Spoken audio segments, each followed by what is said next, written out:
Hi, my name is Russell Hutchinson. I'm one of the directors at Quality Product Research, and I'm joined today by Mark Banicevich. This is actually Mark's show, but I'm taking it over and I'm going to ask Mark a few questions about the Governance Bites series, which he's been filming and shooting and putting up on LinkedIn. Can we do that, Mark? Absolutely, yeah. Thanks, Russell. Oh, that's fantastic. So first of all, Governance Bites, I've seen them. They've been popping up on LinkedIn. Probably like many of your viewers, I've clicked and played a few, and I haven't played them all. But first of all, where did the idea for this come from? Yeah, that's a good question. I was on an international board that I was up for re-election for, and there were some challenges. A sports organisation where often the people from the sport rise up to governance, and still very operational, not really knowing what governance is. And at the point where I was up for re-election, I thought, well, one of the things I can do, I know a lot of executives, I know a lot of directors through what we do in our day jobs, and I thought, why don't I ask them whether I can ask them some questions about governance and put some short videos up, really on the basis that, on the board that I was on, when I was poking and saying we need to be doing this, we need to be doing this, I was getting pushback saying, oh, that might be how you do it in New Zealand, but I've been on this board for a long time and I know how this works. And just trying it, which is why in the early videos, a lot of the questions at the end were around, is governance different overseas and is it different for not-for-profits? Yeah. Because I wanted to pull out that point that, no, this is not what I'm thinking, this is not what happens in my country, this is global best practice that we need to be moving towards. So that was kind of the starting point, and I just found that I enjoyed it so much, I thought I'd keep doing it. Yeah, keep going. Yeah, well, it's fantastic. I've enjoyed what I've seen, and I like that. But what are some of the highlights from maybe some of the different people that you've talked to that you'd like to pull out and share? Yeah, sure. There's been a really great mix of people, and people that I really like and admire.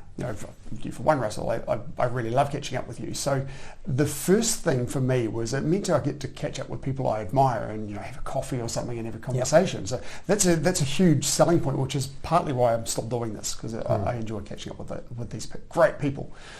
There's been some amazing tips that have come out of this, and one of the tips that I love, one of the early tips that I loved was that don't do it.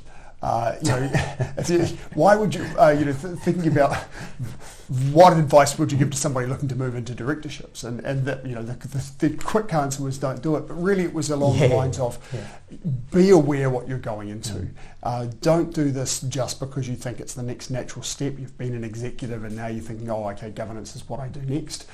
Do this because it's just how you level up. You really, right? No, it isn't. You've really got to want to do this. There's a lot of liability that comes with being a director, and unless you're really passionate about what you're doing, passionate about the business that you're working with, you're not going to be able to give it your all, and you're not going to be able to do it justice, and that can send you in some fairly serious liability. Especially the case, obviously you're talking about governance boards there, although lots of people get a chance to, if you like, engage in the space through advisory boards too. Yes, absolutely. And one of the challenges with advisory boards that came up in some training that I did recently is being very careful that you don't, and I might actually try and do a session on this later. Don't act as a director. You have this risk of becoming a deemed director.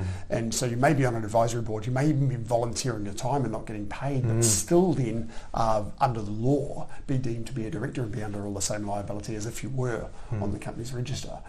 So that was one really cool piece of advice. And then the other ones that really resonate with me, one was around find an entity you're really passionate about. Find somebody, don't just take the first opportunity that comes to you. If you've done the training and you think I've got to get onto a board now, don't just jump at the first thing that comes up. Do your due diligence on the business or the entity, and make sure you've got an aligned passion with it, because if you're passionate about it, you're more likely to read about it, you're more likely to do the research, you're more likely to bring a lot more value to that entity.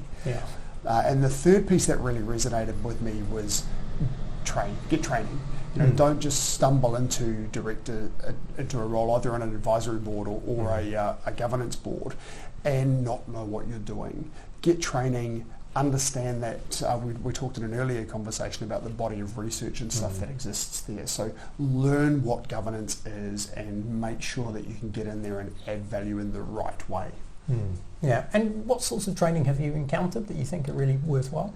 So there's a couple of really good entities in New Zealand. We've got the Institute of Directors. I'd love to do the IOD course, the week residential course. So that's something that I'm looking to try and do next year if I can.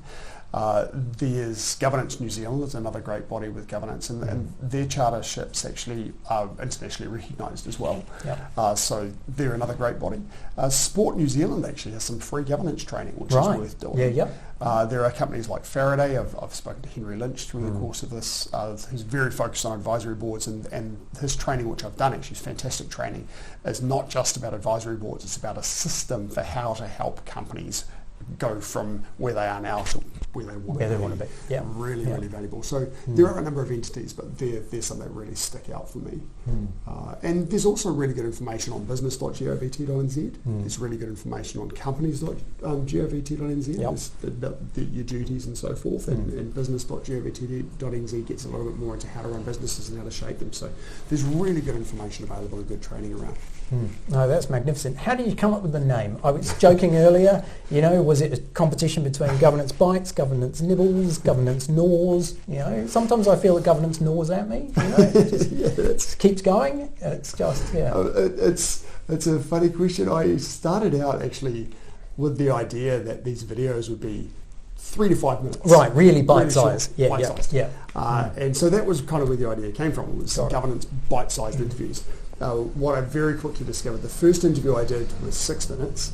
The second interview I did was 11 or 12 minutes. Right. And then over time, some of them stretched out to kind of 20, 25, 30 minutes. So they're not bite-sized anymore, but that was the impetus. It's difficult to keep them really succinct, I think. We like to tell stories. Yes. And that's, It's also, I think, you use a minute up just introducing each other and say hi, right? So you snap a bit out that way. And then, if you've got 2 or 3 questions, which is usually all I have for an interview now, is 2 or 3 questions. And as you say, when you talk around it and you start digging in a little bit, you very quickly use up time. Some great advice that I was given from an old school friend actually that I met up with recently, who hopefully will be a future interviewee. She's on a couple of multi-boards. She said, why don't you split them into 2? And so that's something that I'm starting to do now, where I'll get half a dozen questions. I'll try and split them into 2 groups of 3 questions and run 2 interviews with the goal of each of those being 10 to 12 minutes. I think that's a sweet spot. Nice. They still tend to run up sometimes 15 to 20, but I'll try and keep them down to 10 to 12. Yeah. Well, look, it's a fantastic series.